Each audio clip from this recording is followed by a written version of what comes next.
Hi, everybody. Thanks for joining us today for our Membership Matters Connection call. These are calls that we schedule monthly as a way to ensure that our members know how to access their resources, as well as gain access to some of our expertise, both in-house and outside of our house, if you will.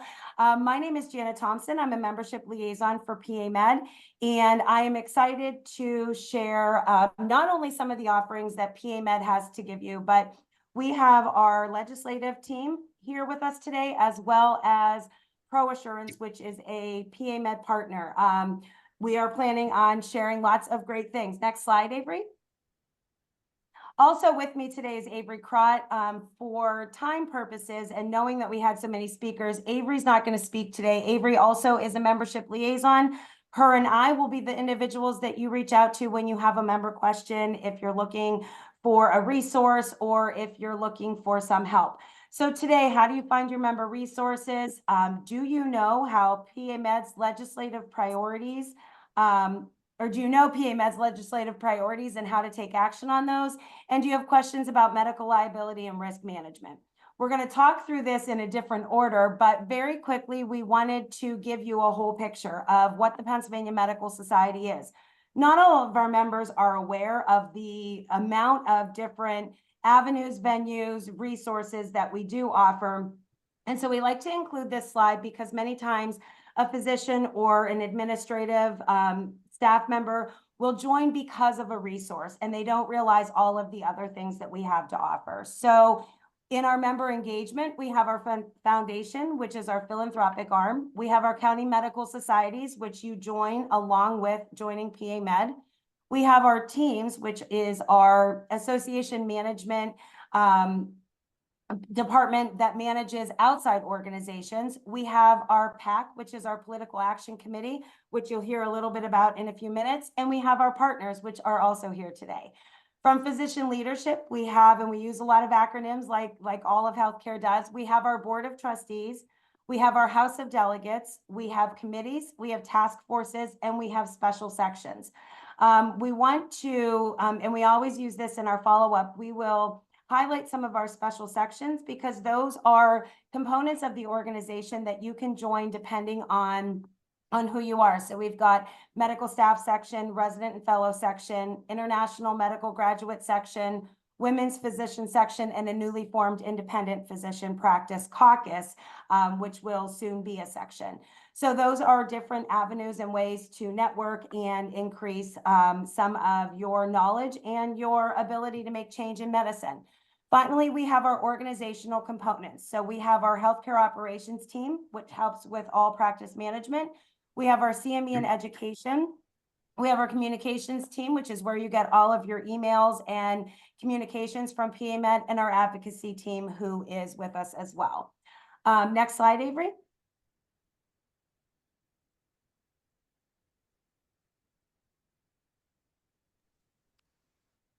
So due to a few schedule changes, we're going to start very quickly with Dave Thompson. Dave Thompson is our special projects manager.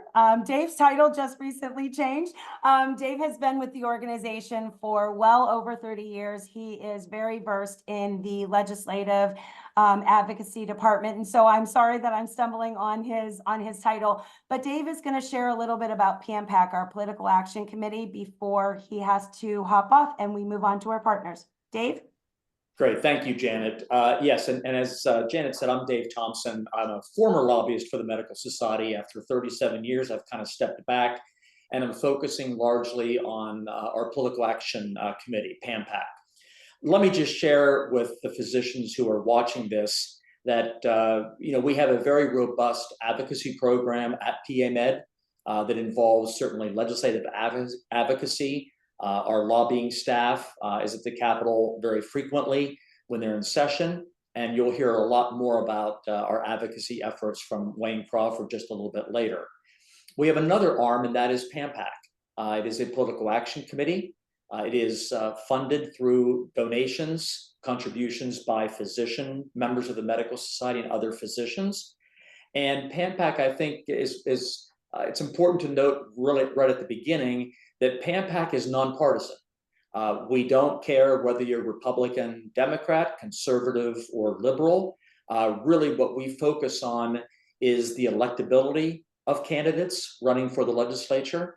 And we also focus, frankly, on trying to retain those legislators who are good on our issues, support us philosophically, and we try our best to help them in their political campaigns. PAMPAC, as I said, at one time was the sixth largest PAC in Pennsylvania. We are working to regain that status, but we do a lot of things, I think, that physicians do not understand exactly what it is we do. And I think I just want to take a moment or two to explain that decisions made by PAMPAC are made by a board of directors, and those board of directors are appointed by the Medical Society's Board of Trustees.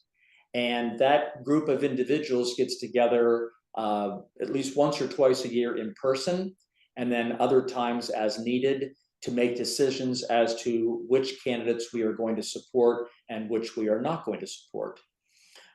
There's a lot of different ingredients that goes into that decision-making process. Certainly, there are no legislators who vote with us 100% of the time. I wish there were, but that just isn't realistic. And largely because the Medical Society has a very broad swath of issues that we deal with. You look at other organizations, whether it's trial lawyers or the CPAs, et cetera, those organizations are much more focused on one or two issues. We have a very broad agenda and a lot of different issues. So as a result, a lot of those issues sometimes cross party lines. So sometimes we will have Democrats supporting us when Republicans don't, and vice versa. So PAMPAC, in making these decisions as to who to support, really rests again with the PAMPAC board. But it also involves, again, the electability of a particular individual for legislative office, their accessibility, not only to our lobbying staff, but also to their physician constituents back home. And that's a big key component of it. How often do legislators meet with their local legislators? How often do physicians engage, and do the legislators reciprocate and engage with them? Those are really important factors when we determine whether or not we're going to support someone for political office. PAMPAC, again, relies on you, the physicians, who are helping to support our cause. And it's not that we operate in a vacuum either. Our work goes hand in hand with what the legislative advocacy side of Pennsylvania Medical Society is doing. And really, we complement one another in that we help one another. It's very, very important. It's a necessary component to the legislative process that you do have a political action committee and an organization that can hopefully work to elect individuals who share the philosophy generally of the medical society, are accessible to PAMED members, and certainly accessible to our PAC, or to our lobbyists here at the society.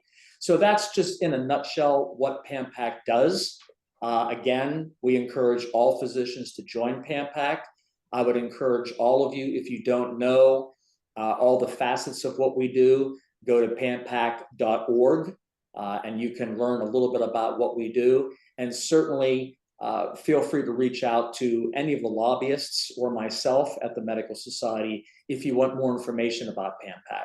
So with that, Janet, I will toss it back over to you. Thanks, Dave. Sure. So we're going to move over to one of our partners. So within the last couple of years, PAMED has made some special partnerships with some organizations and agencies that are helpful for our members. So ProAssurance is with us today. I'm going to turn over the microphone, but ProAssurance provides medical insurance, medical professional liability insurance and risk management services for healthcare providers of all types and sizes. Today, they're going to share, several of their staff members are here to share some of their resources, and they too are interested in working with any of our members on an individual basis. So I'm going to go ahead and turn it over to Patrick and his team. And Patrick, take the lead, and Avery will advance the slides for you. All right, thank you very much, Janet. I'm here today joined with my team is John Zdanowitz, who is our Director of Claims for the Northeast region for ProAssurance. Tim Bonner. Tim is in our actuarial services, could answer any questions that you may have today. And Dan Ackerman, one of our associate underwriters. So I brought a team, and we're here. We're actually your exclusively endorsed provider of medical professional liability, and are happy to be that partner. Look forward to it every year, and this is just one of the things we provide as a service. So if you want to go to that next slide, we'll talk a little bit about ProAssurance. As you can see, we've got the financial strength. We're here to back you. 5.7 billion in assets. We've got nationwide, we've got over 24,000 policy holders. We're rated A, excellent by AM Best. We're one of the top medical professional liability carriers in the country. Proud to do that, and very proud to be in Pennsylvania. Next slide. Claims defense, that's what we're here for. Profusely defending our physicians is what we do. Here's a quick 5-year claim summary, how we've done nationwide, quite well. You can see that 96% of our closed claims were resolved without going to trial. 78% were closed without indemnity payment. A very strong record. I think you'll find us to be a great partner when it comes down to that time that, you know, the bad time comes around and the claim arises. You need that partner in your corner to defend you, and we're here to do so. Next slide, please. And here's where we're seeing in the industry today, claim severity continues to grow. It has been for years. It's continually kind of gone up a little bit. We're seeing it thrusting upwards now due to a few factors. Many of you are aware of the national inflation that we're dealing with. Social inflation is another something that just adds on top. Promotion of large salaries public see on TV. I think like 78% of the United States actually watches sports, and to see those large dollar figures that these guys are making on an annual basis really desensitizes the jury and the public to what is a reality of making the patient whole. Just doesn't seem to match up. As you can see, 10 million plus awards are up 67% over the past decade. So we're seeing a lot of the large jury awards back into the system. Much of the tort reform across the country has been overturned. The plaintiff bar has been busy working against us, and we're going to have to fight that battle again for tort reform, I'm sure. As you can see, attorneys are even taking investors that are benefiting from these large jury awards. 40% sometimes of the jury award goes to the plaintiff attorney. Investors are fronting these expenses for the big ones. So you get the multi-million dollar awards that can be beneficial to some of these investors. Unfortunately, it's not good for the physician or healthcare as a whole. Next slide, please. Trial record in Pennsylvania. You can see our 2023 basic trial record, 20 defense verdicts. You can see where they were located around the state. Just a quick slide for you to look at. Next slide is fine, please. Well, Venue rule change. John Zdanowitz is going to comment on this slide and close us out for this presentation. Thanks, John.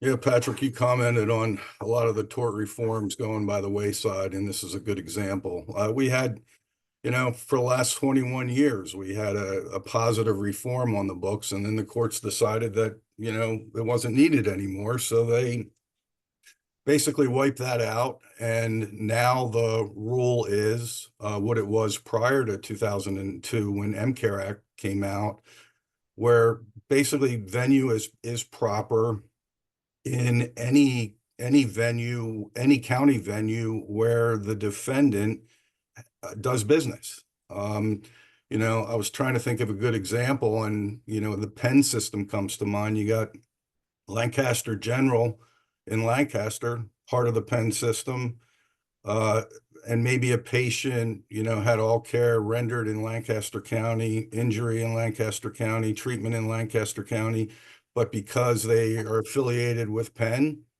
they can file the case in Philadelphia. It just, to me, it doesn't make any sense, but this is the law. So 21 years of good, favorable reforms erased.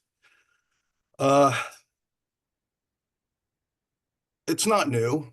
It's a year and a half old already. And what have we been seeing? Not surprisingly, everybody wants to be in Philadelphia. Not everybody, all the plaintiff attorneys want to be in Philadelphia. The awards there are higher. There's more settlements there. Higher settlements, higher verdicts. Everything is just more rich in Philadelphia. Cases that, we could try and win in some of the surrounding venues, you don't really want to take them to verdict in Philadelphia for the obvious reasons. And Philly knows they have a problem too. I sat in on a conference last year with the court system, and they see this problem coming, the increase in filings, and some of the stats from that meeting came out. It's like, listen, we got 800 pending med mal cases already just in Philadelphia County. The number is going to grow, and if we don't do something about it, if we're not more aggressive in trying to speed up settlement and resolve these cases, we're just going to go back to the days prior to 2002 when it took 5 to 7 years to get to trial. So their solution is more pressure, more settlement conferences, doing pro tem mediations, just anything in their power to get a case resolved. Pro Assurance alone has seen a 33% increase in its Philadelphia filings. I don't think we're different from any other carrier in that regard. Actually, I've heard some stats that some carriers are 50% or greater of the cases getting filed in Philadelphia. So, over the long haul, this is going to become another big problem. In my opinion, I think the likely impact is going to be, more time to resolution. Like I said before, if we're on a 2-year track now from filing the trial, that's going to increase to 5 to 7 years like it was prior to 2002. And then, of course, the longer a file is open and the longer we're paying defense attorneys to defend the case, delay damages, there's so many other factors. It just adds to the legal expense of getting these cases resolved. Whether they drop it at the end, whether it goes to trial, it's just going to cost us more money because the case is open for a longer period of time. Increased indemnity, no question about it. I mean, we've always settled more cases in Philadelphia just because it's Philadelphia and it's a very volatile venue. But now with cases that are coming in that we would have won in other venues, or we would have gotten a more favorable resolution if we were settling, now in Philadelphia, it's going to cost us more in indemnity, and we settle more there, like I already said. So I hate to be negative, but no good comes from this. I wish the court wouldn't have done what they did, but they did. I think that's all I really had on that slide. And I think that's the last slide. So, questions. Yeah, if you have any questions, I know we're recording this. You're welcome to contact me directly if you'd like at patrickellis@proassurance.com via email. We also, have direct lines, and you can find us on our website, proassurance.com. Thanks, And Janet. you're welcome. Thank you for being here. We will also include your contact information in our follow-up email Okay. to all of the participants and Good. those who registered. Very good. They should feel free to contact us. Thank you. Thank you. So next up, we have a PAMED legislative team update. Today we have Wayne Crawford with us, who is a Director of Legislative Affairs. And Wayne is going to share a little bit about our legislative priorities as well as being active. And I'm sure he might have something else, who knows? We always have something good happening in the legislative department. So Wayne, I'm going to go ahead and turn it over to you. Okay. Thanks, Janet. I'm Wayne Crawford. As you can see from the slide, I'm one of 2 members of the Legislative Affairs team, along with Zach Gates. We are currently monitoring about 290 bills in the General Assembly. As always, we focus primarily on legislation that has impacts on physicians or on their patients. But we're always guided by our established legislative priorities. At the start of every legislative session, the General Assembly meets for a 2-year legislative session, beginning on an odd year. So this session is the 2023-24 session. At the start of each legislative session, our PAMED priorities are established by the polling done of the general membership of PAMED. So polls sent out to full PAMED membership to provide a ranked listing of priority issues. So for this legislative session, our 5 ranked priority issue areas are number 1, scope of practice issues. And every session, a number of bills are introduced that touch on the issue of scope of practice. This time around, we're looking at about 11, at this point in time, about 11 scope of practice bills. The second legislative priority would be a non-compete bill. We were given specific direction to work on a specific language for a non-compete bill. The third legislative priority is kind of a tie between reproductive rights and telemedicine.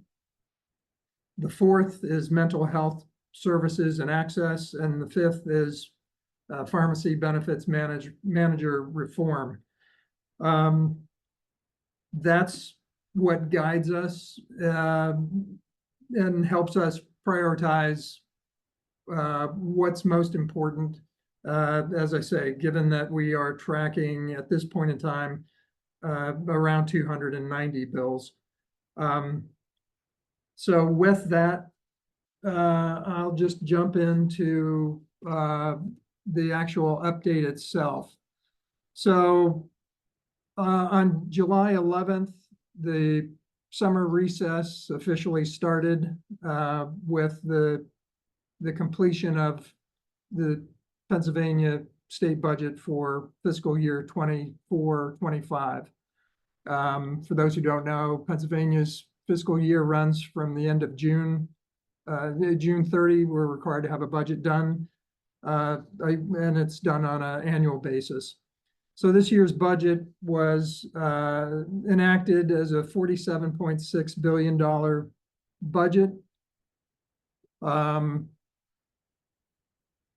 In the days leading up to, part of the budget negotiations are always hectic. That's the time when a number of, quite honestly, there's a lot of horse trading going on. Bills are moved in order to gain votes for what ultimately will be a final vote on a budget. And in this year was particularly busy for us at PAMED. In the month leading up to passage of the budget, we were actively engaged on a number of bills. 7 of those bills were enacted and became law. There were another 25 bills that passed either the Senate or the House, but have not made it yet through the entire process. Speaking specifically to the budget, PAMED was successful in securing full funding for the state's primary healthcare practitioner program. This program includes the primary care loan repayment program that provides loan forgiveness, presently up to $80,000 for physicians who agree to practice in a rural or underserved community for 2 years. So it's $80,000 for participation over a 2-year period. Over the last 2 budget years, Pennsylvania was able, or PAMED was able to secure an additional $3.85 million for that program, bringing its total funding to $8.35 million. And that increase came after more than a decade of flat funding for that line item. In this year's initial draft budget, that program was proposed to be cut back from 8.35 back to 5.5 million. Through our efforts and the combined efforts of the other physician coalition groups, we were able to secure full funding for that line item in this year's budget. So it is, it was not cut. We maintained the full $8.35 million line item for primary care programs. As we saw with the negotiations on the budget, our PAMED's legislative efforts are often influenced by the interests and the will of legislative leaders, committee chairs, and legislative champions in the House and Senate. But PAMED remains steadfast in its commitment to our core legislative priorities, as discussed earlier. So with regard to our 5 priority areas, I want to highlight some of the things that did happen during this the last month. Regarding scope of practice, one of the things we continue to vigorously oppose are bills that would expand the scope of practice to non-physician providers in ways that would threaten patient safety. A significant bill that we were dealing with right at the end of June, beginning of July, was Senate Bill 25. It has a House Bill companion, House Bill 1825. But the bills would allow full independent practice by nurse practitioners.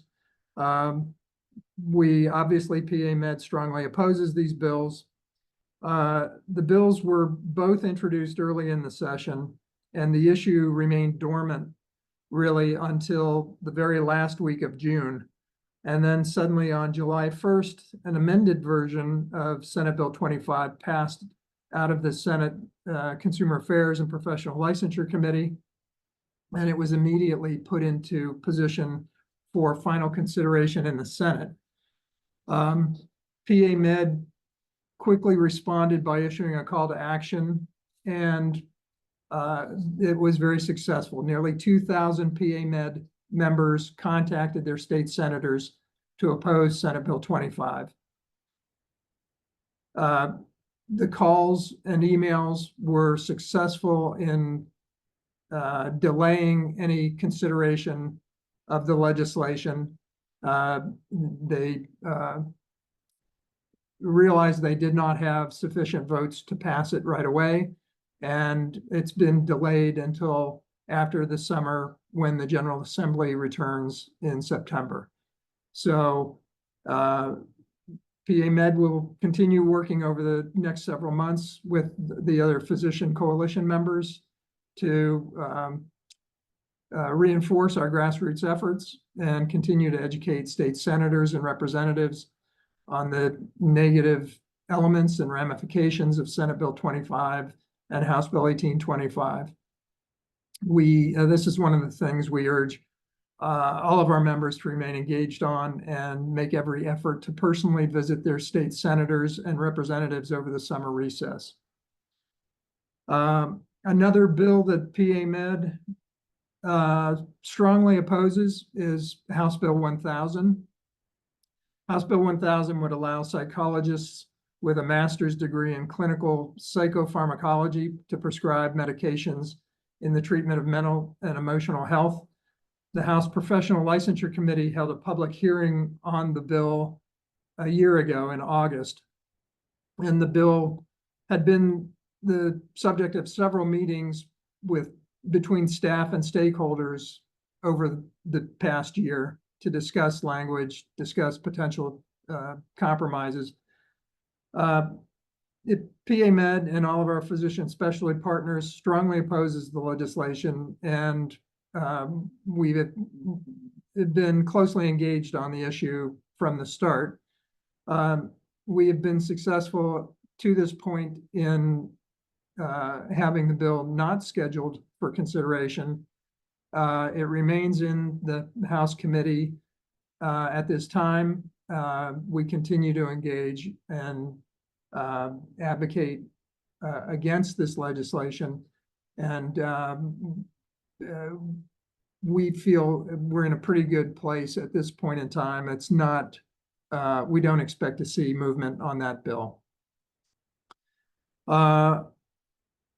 And with regard to all scope of practice bills, PAMED continues to advocate strongly for physician-led team-based care. On the issues that did get enacted in the past month, one of our priorities was the non-compete legislation.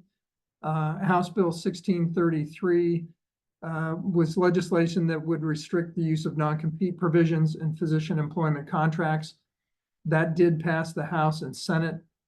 And on July 17th, it was signed into law by Governor Shapiro.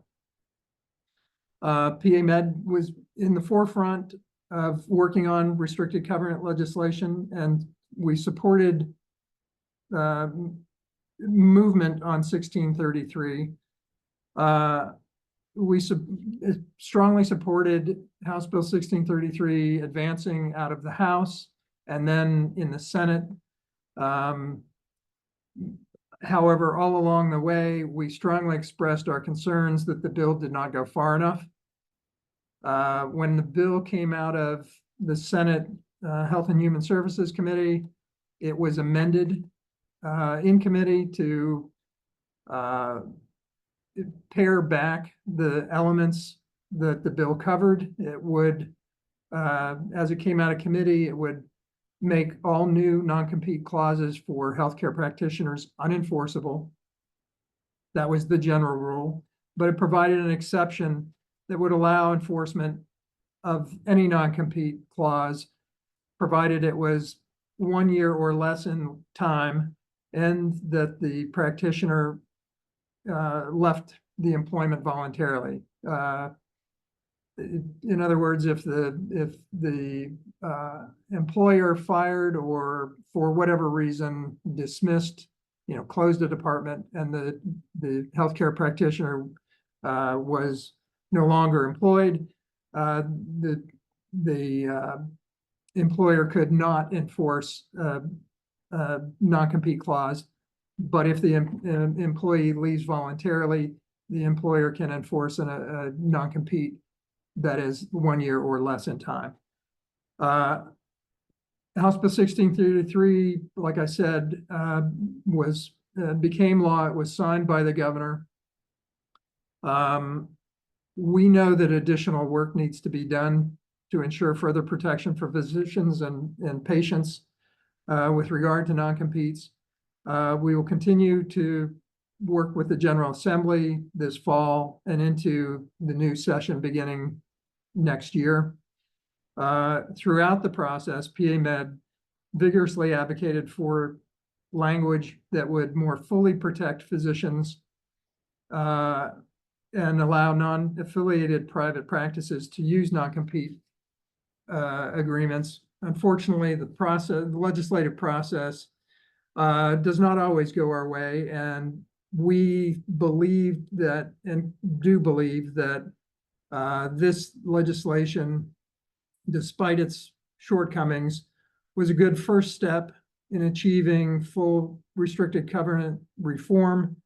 And it was something that was worth pursuing despite its shortcomings. So we were very pleased to see that this got done, knowing that we have more work to do.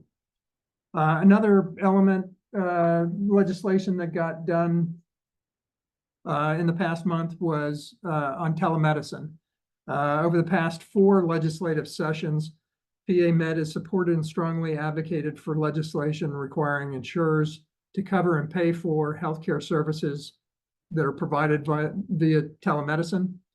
That effort finally concluded with the passage of Senate Bill 739. That bill passed the Senate and the House, and on July 3rd, it was signed into law by the governor. We were very pleased to see that get done finally after so many years. A final bill that I want to touch on that got enacted deals with reforming pharmacy benefit managers. This legislation, as I mentioned, at this time of year, legislation gets thrown into the budgetary process and gets approved as in a process that garners overall support for the budget.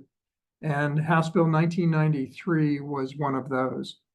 The underlying bill, House Bill 1993, would amends the Pharmacy Audit, Integrity, and Transparency Act to further regulate PBM activities.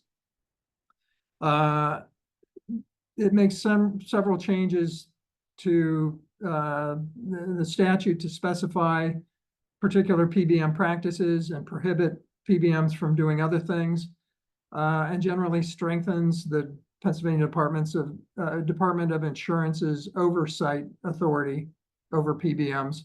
And PAMED was fully supportive of the bill and its original intent for this legislation.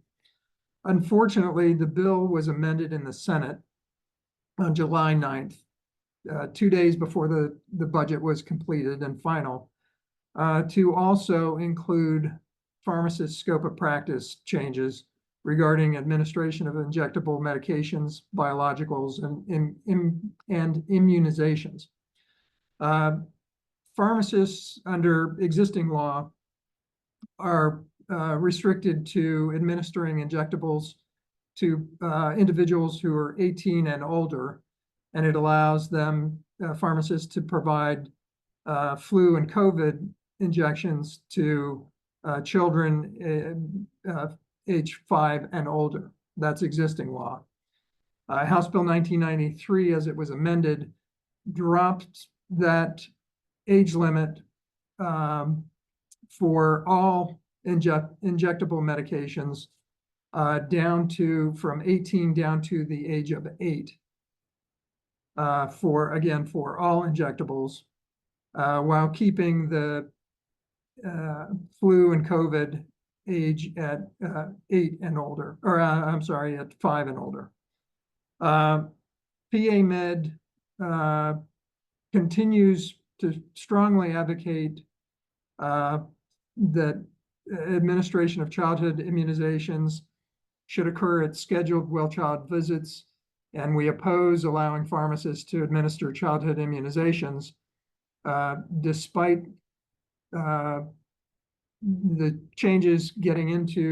these changes getting amended into the pharmacy benefits, the PBM reform bill. We still we remain neutral on final passage of it because it did reform the PBM practices, and because we recognized that at this late date that this bill was going to pass, regardless of our opposition, and we made known our positions, but did not want to further complicate final passage of this year's budget. So those were the significant pieces of legislation that got addressed during this time period, leading right up to the budget. Like I said, we had 7 bills that passed, 25 additional bills passed either the House or Senate, and we expect to see further developments on those when the General Assembly comes back in September. Thanks so much. Yeah, with that, I'll throw it to you, Janet. Thank you. If anyone has any legislative questions, and I also see that Patrick is still on with us. So if you have any questions for Pro Assurance, you are welcome to put them in the chat. Again, we will include contact information in our follow-up, and we'll go ahead. We do have a couple slides. We thought that this would be helpful since Wayne was going to be on here. A few things we wanted to bring to your attention. Our members receive once a month a legislative news edition called On the Hill. Excuse me. That will come on a Thursday. It will look like our dose, which is our weekly communication. And one thing that we wanted to bring your attention to is the thermometer at the bottom, because it lets you know if what the information is being shared is informational, to stay alert, or if you needed to, or if we would like for you to take action. Avery, next slide. Excuse me. We do have, and we will include this link in your follow-up, we have a legislative priority page on our website. Some of the bills that Wayne just shared with us are highlighted on that page. And what you can do is you get to click on those boxes and you get to learn more about the particular bill, but then you also can use our Take Action feature. That feature allows you to put your contact information in. So if you don't know your legislator, for example, you can put your contact information in. It will populate your legislator's information for you.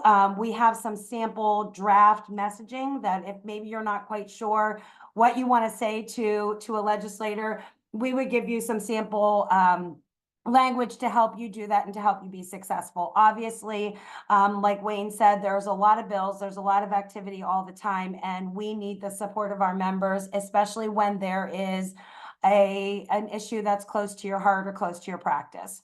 Next slide. So one of the things we typically do, introduce this at the beginning of our presentation, but one of the things that we want to make sure our members are aware of is that Kristen Sandell, who is our 174th PAMED president, her platform and her initiative is revitalizing our profession, working to restore the joy of practicing medicine. Dr. Sandell has been doing a lot of different meetings, presentations, group conversations around Pennsylvania. She has been on some of these calls in the past, and Dr. Sandell is looking to connect with all of our members, any member that is interested in doing so. Avery's going to share in a little bit about how you get to do that. But if you have, I'm sorry for my tickle. If you have a particular interest in the joy of medicine and bringing that back, please reach out to Dr. Sandell. If you have an opportunity to bring her into your organization, your group, for a presentation, if her schedule allows, she is very willing to travel anywhere in Pennsylvania to do that. Next slide.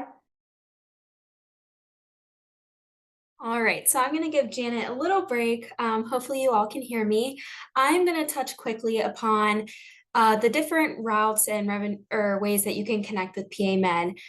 Being an association, we really care about what our members are concerned about, what they're passionate about, and ways that we can help them. So we try to have different ways that you can connect with us.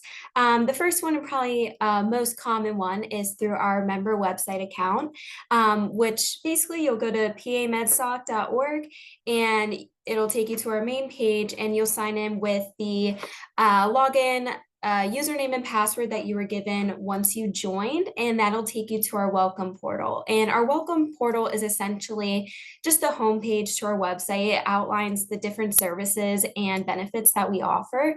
So some of the tabs are if you want to see upcoming events happening within PAMED, if you want to take a look at our CME, maybe our healthcare operations. This is really where you can find a lot of resources that you may be looking for as a member. Additionally, our communications department sends out our weekly newsletter every Thursday called The Dose. The Dose is a great place to not only see what's happening within PAMED, but also different progressions through what's happening in healthcare in Pennsylvania. Additionally, we also have a special version of our newsletter that goes out every third Thursday of the month, which really highlights on what Wayne was talking about today, those bills that are maybe there to just be informational, or if they're really hot and you should take action on them. So the dose every third Thursday of the month is solely dedicated to legislation and our governmental relations team and what they have been doing within the Capitol. I also wanted to highlight our PAMED Knowledge Center. This is a great resource to those who might have a question that's timely, or if they would like to try to connect with a person via phone, this is a great way to do so. We have our PAMED Knowledge Center call center that operates Monday to Friday. I believe it's 8 to 4 or 8 to 4:30. I know the hours changed a little bit. Additionally, we have another new way to connect with us via the Knowledge Center, which is to go to our website, and anywhere where it says contact us, if you click that little link, it'll take you to a form that essentially reaches Janet and I and some of our other staff members. And this is a great way to figure out who is best to connect with, maybe what department to go to, or maybe you just need help resetting your password. It's really general, and someone within the Knowledge Center will get back to you between 1 to 2 business days to help direct you in the right department, to the right person, to the right resource. So this is a great way to hear back from us very quickly. And if you have a question that you're not quite sure where to start or how to navigate on our website, we'd be more than happy to follow up with you and help you out. Janet briefly alluded to this. We also have a Be Heard and Connect with Your Leaders site on our website. And this is essentially the best way to connect with our leaders, whether you're trying to reach someone on our board of trustees, if you're trying to reach our PAMED president, or someone in a special specialty. This is a great way to do that, and it works similarly to our Knowledge Center form on our website. So if you want to connect with, say, Dr. Sandell, you would hit the little Contact Us button, and it'll take you to a form where you can briefly outline what you hope to speak with the leader about, and they'll get back to you as soon as possible. But these are great ways to connect with us. Some ways are a bit more general, others are specifically, whether you specifically want to connect with a leader or a specific department, these are great ways to do so. Janet, I don't know if you have anything else that maybe I missed or you want to touch upon, but we really try to highlight this being a membership organization. We want to hear from you. We want to hear how we can better help you and make the most out of your membership.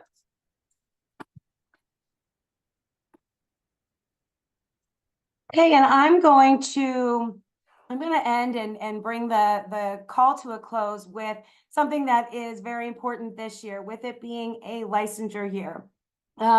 Please remember, as a PAMED member, that you have access to a myriad of free CME that will help you achieve your license requirement. Obviously, we've got more than what we have shown on the screen, but we thought that this was a good way to show you what our website might look like. So when you go to our CME and education page, you are able to access In the tiles, you'll see our opioid crisis, our child abuse recognition and reporting, as well as the MATE training. And it's not always easy for people to identify, but our CME consult is actually what is available for our patient safety risk management hours that you need. So those specific hours that are required, you can meet all of those by being a PAMED member and accessing those resources. Opioid, child abuse, actually almost all of our CME is available online only. Our CME consult, however, you can order in print form, and it's more of a newsletter format where you read, take a quiz, and submit the quiz. Something to keep in mind, as a PAMED member, you have free access to our CME tracker. That allows any of the CME that you take through PAMED to be populated from the back end, so that when it comes time to report your CME, you can simply print a report out. Our PAMED licensure resources, that has become a very robust offering. You can see the tabs that are included. So what type of license do you have? Education requirements, PALS system, reactivation, and contact information. The contact information tab actually includes more than just PAMED as well. We have PALS information, we have State Board of Medicine. So we have as comprehensive of information that we possibly can have, so that if you don't have time to call us, you're absolutely welcome to do so. But if you don't have time to call us, going to the License Resource Center, you're going to be able to find almost any answer that you're looking for if you search it. Additionally, we do have a checklist, and for those on the call, if you are somebody who likes things in print, we can send you a checklist. It's a pretty robust document that outlines a lot of what's available on the License Resource Center, but it's available in a print copy. You'll always be able to find our checklist. We encourage you to utilize the CME that we have available, especially with this year being a licensure year. And we also encourage you to, an update that I actually just heard on a call the other day, is that the State Board of Medicine will be closed for a couple of days that week between Christmas and New Year's.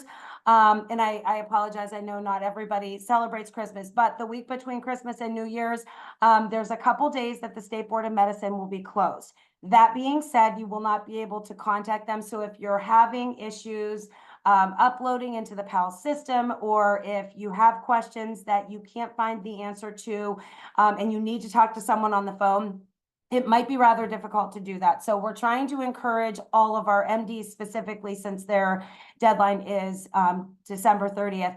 We're encouraging you to try and do it prior to the holiday season, simply because access is going to be rather difficult. Okay, Avery, next slide. Very quickly, we have a few upcoming opportunities. We have our next Membership Matters calls on August 20th. MedX is holding a Pennsylvania primary care conference.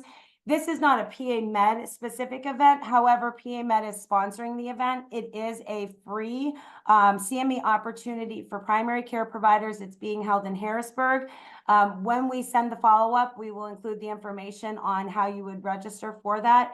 And then there is also a virtual fall practice administrator meeting. So if you're not a practice administrator on this call, you're a physician member, this is a great opportunity for you to get your administrative staff involved in the medical society. It's virtual, it's free for them to attend, especially if you're a member. Their membership could potentially be free if you are a member as well. This is a robust meeting where they're going to talk about a lot of different practice-related updates and rules, requirements, filling you in and getting you prepared for the end of the year and going into 2025. So I encourage you to get your practice administrators to sign up for that meeting. I believe that the estimated end time is 4, so it will be a robust update meeting. Avery? And then finally, this is Avery and I. Thank you very much for being with us today. If you have any questions, you're welcome to put that in the chat. You're welcome to also unmute yourself. We appreciate you being here. We appreciate you being a PAMED member, and we encourage you to reach out and get our assistance and guidance if needed.